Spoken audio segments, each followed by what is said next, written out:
જાય છે ને એમાં એક બાજુથી સાહેબ નારાયણ નારાયણ નારાયણના જે નાદ સંભળાણો પણ તો દીકરો છે એ શબ્દ થઈ ગયો કે ક્યાંથી અવાજ આવે છે. હજી આમ કરીને આમ જ્યાં સિપાહીઓની સામું જોયું તો સિપાહીઓ છે એ ચોકી ગયા કે ક્યાંથી અવાજ આવે છે. કોઈએ કીધું આમથી આવે છે, કોઈએ કીધું આમથી આવે છે.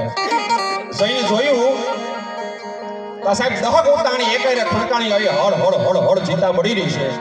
અને એક ભારત વર્ષની નારી શક્તિ છે એ પોતાના નિભાણની અંદર પોતાના વાસણ છે, પોતાના માટીના ઠામ છે એ પકવી રહી છે. એટલે પ્રહલાદે જઈને પ્રશ્ન કર્યો તું કોનું નામ લે છો? કે હું તો નારાયણનું નામ લઉં છું, હું તો ભગવાનનું નામ લઉં છું, હું તો ઈશ્વરનું નામ લઉં છું. કે કોણ ઈશ્વર? કે આ જગતનું સંચાલન કરવા વાળો ઈ ઈશ્વર. કે આ જગતનું સંચાલન તો મારો બાપ કરે છે, હરણાકશ કરે છે. ઈ નહીં તો કે આ જગતનું પાલન પોષણ કરવા વાળો, આ જગતને ઓક્સિજન પૂરું પાડવા વાળો, આ જગતને સાંજે હુવડાવવા વાળો, સવારે ઉઠાડવા વાળો ઈ ઈશ્વરનું નામ લઉં છું. કે ઈશ્વર તો મારો બાપ છે. તને ખબર નથી ના પાડી છે મારા બાપ સિવાય કોઈનું નામ નહીં લેવાનું. અને ત્યારે ઈ શ્રીબાઈએ એટલું કીધું હતું, સાંભળી લે પ્રહલાદ કે હા કે હું કોઈની નામ ન લઉં, તારા બાપ સિવાય કોઈનું નામ તમે લેવા દો એમ નથી, પણ આજ લેવું પડે એમ હતું ને એટલા માટે લીધું છે.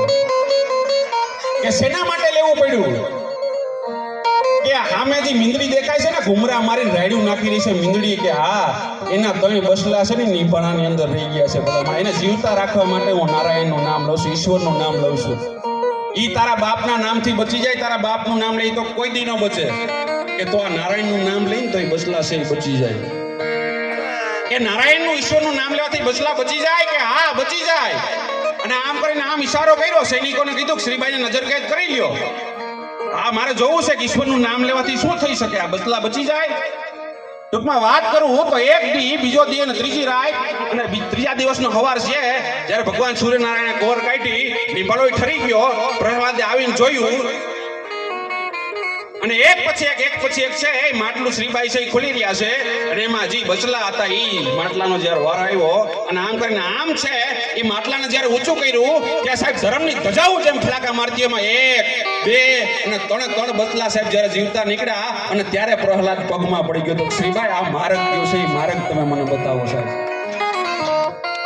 એને ગુરુ ધારણ કરી અને પછી એક કીધું કે હવે તો એક જ હરિનું નામ, એક જ નારાયણનું નામ છે એ મારા મોઢે આવે. એટલે પોતે પોતાનું બાપનું નામ ભૂલી અને નારાયણનું જ્યારે નામ લે છે. હિરણ્યાકશ બહુ ના પડે છે, બેટા એનું નામ લેમાં એ મારો દુશ્મન છે. પણ પ્રહલાદ તો કોઈ સમજતો નથી. અને જેટલા ઉપાય થાય એટલા ઉપાય કર્યા.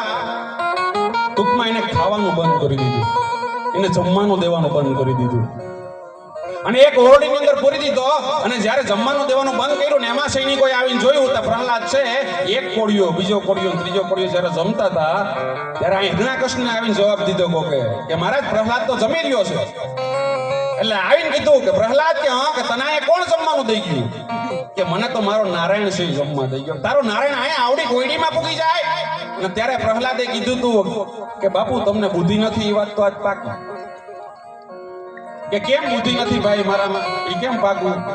કે મારી માના પેટમાં 9 મહિના ઊંધો લટકો તો ન્યા જો મને પોષણ પૂરી પાડી જતો હોય તો આ ઓયડીમાં તો એને બહુ હેલું પડે. વાહ ભાઈ વાહ. મારી માના પેટમાં જ્યારે ઊંધો લટકો તો ત્યારે ન્યા મને પોષણ પૂરું પાડી દેતો હોય તો આ ઓયડીમાં તો એને બહુ હેલું પડે ભલામાં. અને ટૂંકમાં વાત કરું, વાત તો બહુ લાંબી થાય, ટૂંકમાં વાત કરું તો એ છેલ્લે થંભની આરે જ્યારે એને બથ ભરવાનું કીધું અને થોડોક જ્યાં પ્રહલાદ ઝાંખો પડ્યો અને ત્યારે ઈશ્વરે આવી અને એને જ્યારે સંદેશો આપ્યો કે જી 10 મે તે પ્રહલાદ અને જોને થંભ દેખીને પાછો પડ્યો. પણ તે દી સુણી ભગતનો સાથ એ તે તો ચલવી કીડી જોને સાંભળા. એક કીડીની હાર સહી જ્યારે કરી દીધી અને ટૂંકમાં થંભ જ્યારે ફાટ્યો, થંભ ફાટીને હરણાકશનો જ્યારે વધ કરી દીધો, હરણાકશને જ્યારે મારી નાખ્યો અને પ્રહલાદને ખોડામાં બેહાડી અને ભગવાને એટલું કીધું પ્રહલાદ તારી ભક્તિ માથે હું આજ રાજી થયો છું.